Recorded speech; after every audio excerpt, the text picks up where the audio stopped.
A esposa deveria temer o marido. Meu marido sorriu com desdém, me deu um tapa na parte de trás da cabeça na frente dos nossos convidados, e ordenou que eu fosse buscar uma cerveja para ele. Mas foi o meu tio, que apareceu de surpresa, quem acabou trazendo a cerveja. Antes de continuarmos, por favor escreva nos comentários de qual país você está assistindo a este vídeo. Aproveite a história. Ana vivia em um casulo de silêncio, tecido a partir do medo e da vergonha. Seu mundo havia encolhido até se restringir aos limites do pequeno apartamento deles, onde cada canto carregava a marca da crueldade e da humilhação. Diego, seu marido, era um mestre das máscaras. Para os de fora, ele era alegre, sociável, o centro das atenções nas festas. Em casa, no entanto, ele se transformava em um déspota cujas palavras cortavam mais fundo que qualquer faca. Ele a diminuía, zombava de seus hobbies e questionava sua inteligência. As piadas cínicas dele, que pareciam apenas brincadeiras inofensivas para os amigos, eram para Ana golpes dolorosos em sua autoestima. Ela aprendeu a não discutir, a não se opor e a esconder suas verdadeiras emoções.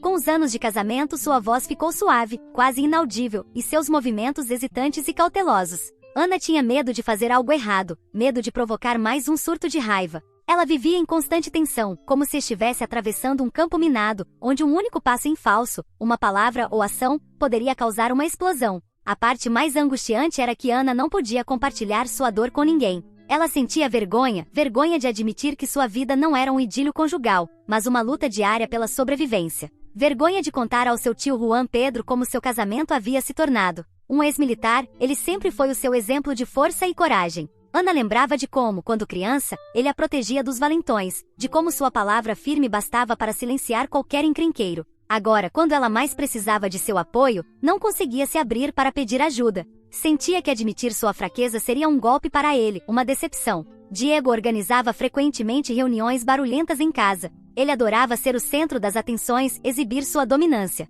Nessas noites, Ana se sentia especialmente vulnerável. Cercado de amigos e conhecidos, Diego se permitia ainda mais liberdades. Suas piadas tornavam-se mais grosseiras e humilhantes. Ele podia, por exemplo, fazê-la correr para a cozinha várias vezes para pegar petiscos, dizendo: "Por que você é tão lenta? Parece uma tartaruga. Os convidados estão esperando." Ou zombar das suas habilidades culinárias, mesmo quando o prato estava impecável. Ana tentava ignorar as alfinetadas do marido, fingindo que se divertia na companhia dos outros, mas por dentro ela era consumida por dor e ressentimento. Sentia-se como uma marionete no teatro de outra pessoa, forçada a desempenhar o papel da esposa feliz enquanto sua alma gritava em desespero. Com o tempo, Ana parou de convidar amigos e parentes para sua casa. Ela não suportava mais os olhares de pena, nem as perguntas educadas sobre sua vida familiar. Tinha medo de que alguém percebesse seu estado reprimido, que alguém tentasse descobrir a verdade. Parecia mais fácil se isolar de todos do que correr o risco de ser exposta. E assim, Ana se viu completamente isolada.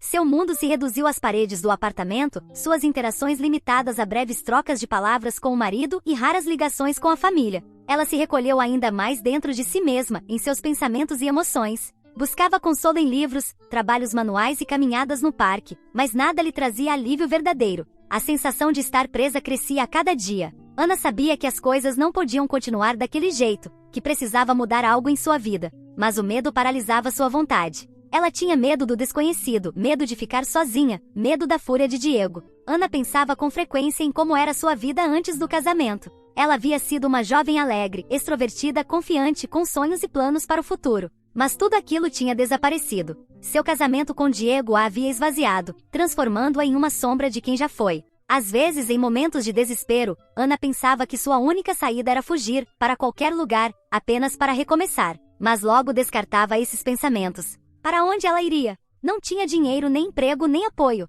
Além disso, a culpa em relação à família a atormentava. Como eles reagiriam à sua decisão? O que os vizinhos e conhecidos diriam? Ana se sentia presa numa gaiola sem saída. Ela sabia que se não agisse, sua vida se tornaria uma sucessão interminável de dias sombrios e sem alegria. Ela precisava encontrar forças para romper esse ciclo vicioso. Mas como? Onde ela poderia encontrar essa força? Cada dia era como o anterior: acordar, preparar o café da manhã, limpar, cozinhar, esperar o marido chegar do trabalho. E todas as noites, Ana vivia com medo, antecipando mais um dos seus maus humores. Ela aprendeu a ler seu estado a partir dos menores sinais: o olhar em seu rosto, o tom da voz, o jeito como ele colocava a garrafa de cerveja sobre a mesa. Ana percebeu que sua vida não era realmente uma vida, era apenas existência. Ela sonhava com algo diferente: amor, felicidade e liberdade. Mas por agora, tudo isso parecia inalcançável. Então ela continuava vivendo em silêncio, esperando por um milagre que um dia talvez viesse. Mas nenhum milagre veio e Ana entendeu que se ela não tomasse as rédeas da própria vida, ninguém a ajudaria.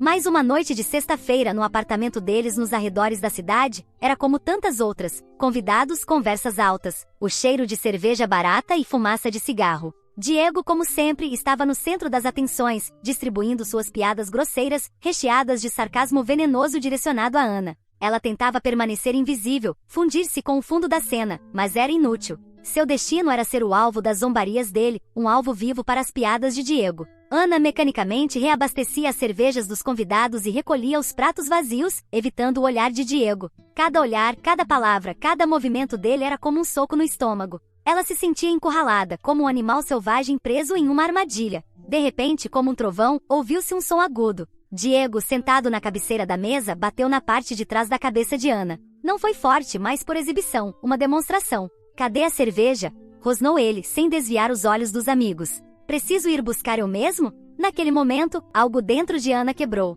Anos de submissão, resistência e silêncio desmoronaram num instante. Ela não se mexeu, ficou paralisada, segurando uma garrafa vazia, incapaz de pronunciar uma palavra. Sua cabeça zunia, sua visão escurecia, e diante dos olhos da mente dela surgiu a imagem de seu tio, Juan Pedro Sterne, reservado, mas sempre justo e confiável. Ela se lembrou da infância, quando ele a protegia de qualquer perigo, quando sua palavra era lei e sua presença garantia segurança. Uma lembrança relampejou, a pequena Ana apavorada com o cachorro bravo do vizinho, escondida atrás das pernas do tio. Juan Pedro, sem dizer uma palavra, afugentou o cão com um único olhar firme. Naquela época, na infância, ela se sentia totalmente protegida. Então por que agora, quando mais precisava de proteção, permanecia em silêncio? Por que não havia procurado seu tio antes? Vergonha. Uma vergonha pegajosa e sufocante paralisava sua vontade. Vergonha por ter permitido que isso acontecesse, vergonha por não ter se defendido, vergonha por ser fraca e indefesa. Ela temia que se seu tio soubesse a verdade, ele se decepcionasse com ela, que ele não enxergasse a mulher bem-sucedida e feliz que ela sempre tentava aparentar ser, mas sim uma mulher quebrada, miserável, vivendo em constante medo.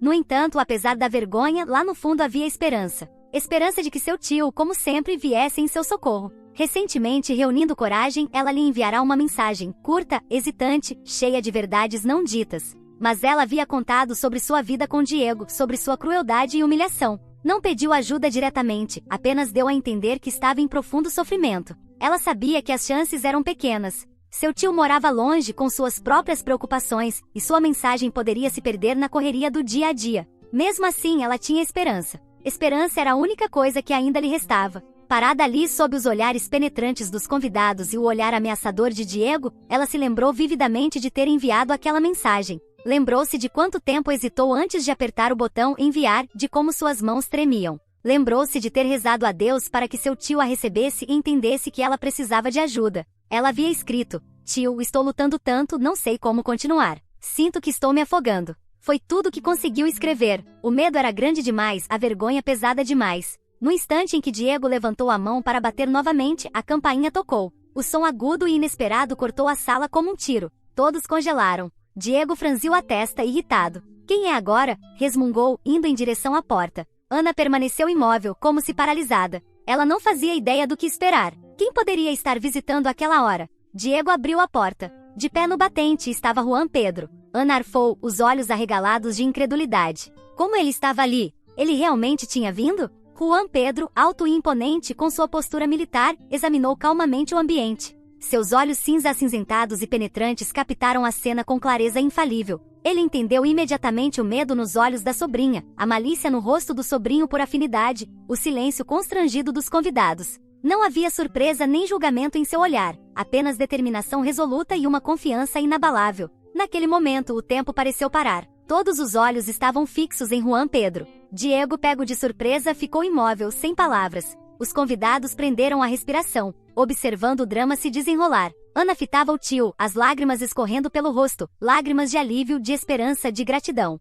Ela sabia que agora tudo ficaria bem. Ela não estava mais sozinha. Seu tio tinha vindo para protegê-la. Juan Pedro entrou no apartamento como se estivesse entrando em território desconhecido, embora já tivesse estado ali antes. Mas agora tudo parecia estranho, impregnado de tensão e de um silêncio sufocante e opressor. Ele examinou lentamente a sala, repleta de rostos congelados em poses artificiais. Os convidados que momentos antes riam e brindavam, agora estavam petrificados, acompanhando a cena. Seus olhos revelavam uma mistura de curiosidade, desconforto e talvez até medo. Ninguém ousava quebrar o pesado silêncio. O olhar de Juan Pedro se fixou em Ana. Ela permanecia imóvel como uma estátua, o rosto corado, os olhos marejados. Ele via não apenas medo, mas também um pedido de socorro oculto, que ela guardava há tanto tempo. Seu coração se apertou com dor e raiva. Ele sempre suspeitara que algo não ia bem com Ana, mas ela sempre o assegurava de que tudo estava bem. Agora ele via a verdade e era horrível. Então seus olhos recaíram sobre Diego. Seu sobrinho por afinidade estava de pé, franzindo a testa com uma bravata forçada, mas Juan Pedro percebeu o medo em seus olhos.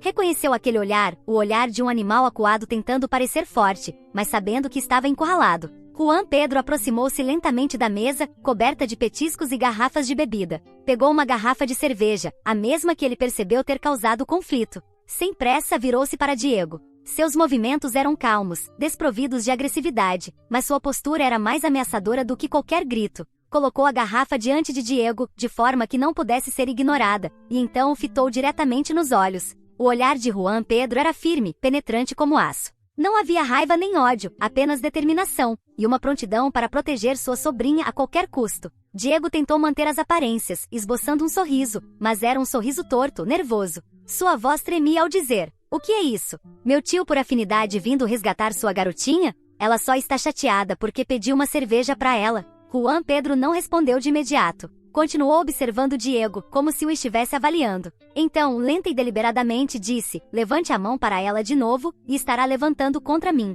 Está preparado para isso?" Um silêncio ensurdecedor caiu sobre a sala. Era como se o próprio ar tivesse parado. Todos aguardavam imóveis o que aconteceria a seguir. Diego desviou o olhar, incapaz de sustentar o confronto. Ele não esperava tal resistência. Estava acostumado com o silêncio e a submissão de Ana, e com o tio dela estando longe, alheio à situação. Mas agora diante dele não estava um velho, estava um guerreiro pronto para lutar por sua sobrinha. "Ah, qual é Juan Pedro?" arriscou um dos convidados, tentando aliviar a tensão. "Para que tanta seriedade? Foi só uma brincadeira." Diego estava só brincando. "Uma brincadeira?" repetiu Juan Pedro, os olhos ainda fixos em Diego. "Algumas brincadeiras machucam mais que outras." Virou-se novamente para Diego e repetiu: "Está preparado?" Diego permaneceu em silêncio. Ele sabia que tinha ido longe demais. Estava acostumado a agir com impunidade, mas agora sentia sua autoridade escapando. Não podia se dar ao luxo de perder a compostura diante dos amigos, mas também não queria entrar em confronto com o tio furioso de Ana. "Qual é o problema?" murmurou. "Eu só me empolguei um pouco. É uma festa, afinal de contas." Juan Pedro não insistiu na conversa. Ele sabia que o mais importante era mostrar a Diego que não abandonaria Ana. Caminhou até a sobrinha, passou o braço ao redor dos ombros dela e disse suavemente: "Está tudo bem, Anita. Eu estou aqui." Ana sentiu o corpo tremer. Não conseguiu conter as lágrimas. Ela esperara tanto tempo por esse apoio, por essa proteção. Sentia-se como se estivesse se afogando num pântano de desespero, e agora finalmente alguém estendia a mão para puxá-la para fora. Agarrou-se ao tio e chorou sem vergonha dos convidados ou de Diego. Ela não se importava com o que pensassem. A única coisa que importava era que ela não estava mais sozinha. Os convidados observavam a cena em silêncio. Alguns deles, talvez pela primeira vez, começaram a questionar o que realmente acontecia naquela família. Até então só tinham visto a superfície: um homem bem-sucedido, uma esposa bonita, um apartamento aconchegante. Mas agora vislumbravam o outro lado: medo, humilhação, abuso. A atmosfera na sala era tão tensa que parecia que uma tempestade estava prestes a se formar. Mas Juan Pedro permaneceu calmo. Sabia que a chave era manter a situação sob controle. Conduziu delicadamente Ana para longe dos convidados. "Vamos, minha sobrinha", disse ele. "Precisamos conversar." Levou-a para outro cômodo, deixando Diego e os amigos confusos. Ele sabia que aquela noite seria um ponto de virada na vida de Ana. Sabia que ela enfrentaria uma decisão difícil, mas estava certo de que não estaria mais sozinha. A sós com Ana no outro cômodo, Juan Pedro a fez sentar-se no sofá. Pegou sua mão com a dele, um toque caloroso e tranquilizador. "Ana", começou suavemente, "eu sei de tudo. Você não precisa mais suportar isso." Ana permaneceu em silêncio, com a cabeça baixa. As lágrimas continuavam a escorrer por seu rosto. Ela sentia vergonha. Vergonha por ter ficado em silêncio por tanto tempo. Vergonha por ter permitido que Diego a tratasse daquela forma. Vergonha por parecer tão quebrada diante do seu tio. "Tio", sussurrou ela. "Estou tão envergonhada", disse Ana com a voz entrecortada. "Eu não queria que o senhor me visse assim." Juan Pedro a abraçou com força. "Menina tola", disse ele, "não há nada do que se envergonhar. A culpa não é sua. É ele quem está errado por tratar você assim." Ana não conseguiu encontrar palavras. Eu estava com medo. Medo de que o Senhor se decepcionasse comigo. Medo de que não me entendesse. Ana, respondeu Juan Pedro, eu sou seu tio. Sempre vou amar você e entender você, não importa o que. Ele fez uma pausa, dando tempo para que Ana se acalmasse. Depois falou de novo. Você precisa deixá-lo, Ana. Você não pode viver mais nesse medo. Isso vai te destruir. Ana olhou para ele, os olhos vermelhos de tanto chorar. Mas para onde eu vou? Perguntou. Eu não tenho ninguém. Você tem a mim, disse Juan Pedro. Você pode vir comigo. Sempre haverá um lugar para você na minha casa. Vamos resolver tudo, encontrar um trabalho para você, ajudar você a começar uma nova vida. Ana olhou para o tio. Nos olhos dele viu tanto amor e apoio que um peso saiu de seu coração. Ela percebeu que não estava sozinha, que tinha alguém que sempre estaria lá para ajudá-la e protegê-la. Obrigada, tio, sussurrou. Obrigada por tudo. Não há de que, minha sobrinha, respondeu Juan Pedro. Eu sou seu tio. É meu dever. Ele a abraçou de novo e disse. Voltarei para te buscar amanhã, Ana. Faça as malas. Na manhã seguinte, Ana acordou com uma sensação que não experimentava havia muito tempo. Não era alívio por estar livre da dor, mas sim a antecipação de um novo dia cheio de possibilidades, e não de medo. A luz do sol atravessava as cortinas entreabertas, e não parecia tão irritante quanto de costume. Antes, ela apenas destacava a miséria do apartamento e sua própria impotência. Agora parecia um raio de esperança perfurando a escuridão. Diego dormia ao seu lado, encolhido e murmurando incoerências em seu sono. Normalmente, Ana tomava o maior cuidado para não acordá-lo, com medo de que isso provocasse mais um acesso de raiva. Mas hoje seu medo havia diminuído. Ela se levantou da cama e caminhou até a janela. Não tinha um plano claro, apenas a firme decisão de ir embora agora. Tudo o que acontecerá na noite anterior parecia um sonho, mas a presença do tio no outro cômodo era uma prova tangível da realidade. Ele estava ali para protegê-la, para ajudá-la a escapar daquele pântano. Ana abriu o guarda-roupa e começou a arrumar as malas. Sem histeria, sem lágrimas, apenas trabalho silencioso e focado. Ela embalou o essencial, roupas, fotos, alguns livros que adorava reler. Aqueles livros eram seu pequeno refúgio, um portal para um mundo livre de humilhação e medo. Evitou olhar para os objetos que ela e Diego haviam comprado juntos, itens que deveriam simbolizar uma vida familiar feliz. Agora pareciam estranhos, contaminados por mentiras e hipocrisia. Ela os deixou para trás no apartamento como tralhas inúteis, lembranças de um passado que queria apagar para sempre. Juan Pedro entrou no quarto. Parou na porta observando-a, os olhos cheios de orgulho e compaixão. Sem dizer uma palavra, aproximou-se e pegou uma camisa dobrada das mãos dela. Deixa que eu te ajudo, disse baixinho. Eles arrumaram as malas em silêncio, cada um imerso em seus próprios pensamentos. Ana sentia sua determinação se fortalecer a cada peça embalada. Ela já não temia o futuro, aguardava-o com esperança. Quando a mala ficou pronta, Ana se aproximou da penteadeira e abriu a caixa de joias.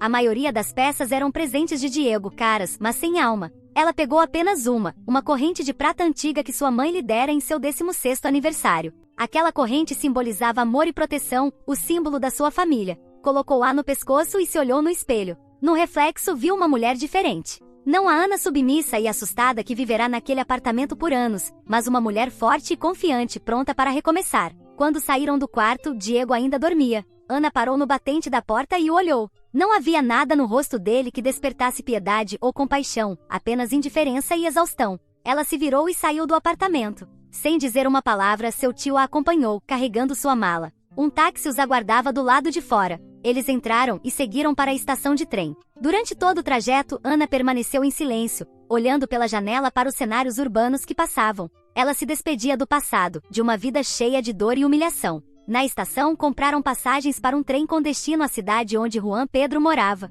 Ana sentou-se junto à janela e recostou-se no assento. Sentia-se cansada, mas era um cansaço agradável, o tipo que vem depois de um trabalho longo e difícil. Quando o trem partiu, Ana olhou pela janela. Viu os prédios da cidade recuarem, as ruas familiares desaparecendo da vista. Sentia que estava se desfazendo do peso do passado, rompendo as correntes do medo e da vergonha. As rodas do trem batiam ritmicamente, levando-a para longe do passado, em direção a uma nova vida livre. Ana fechou os olhos e imaginou seu futuro. Via-se como uma mulher forte, independente no controle do próprio destino. Via-se feliz. Naquele momento, sentiu a mão do tio sobre a sua. Abriu os olhos e o olhou. Nos olhos dele viu amor e apoio. Vai ficar tudo bem, minha sobrinha, disse ele suavemente. Ana sorriu e apertou a mão dele com força. Ela sabia que ele estava dizendo a verdade. Sabia que não estava mais sozinha. Tinha sua família, tinha amor, tinha esperança, e isso era o suficiente para recomeçar. O trem seguiu sua jornada, levando Ana em direção a uma nova vida, livre do medo e da humilhação.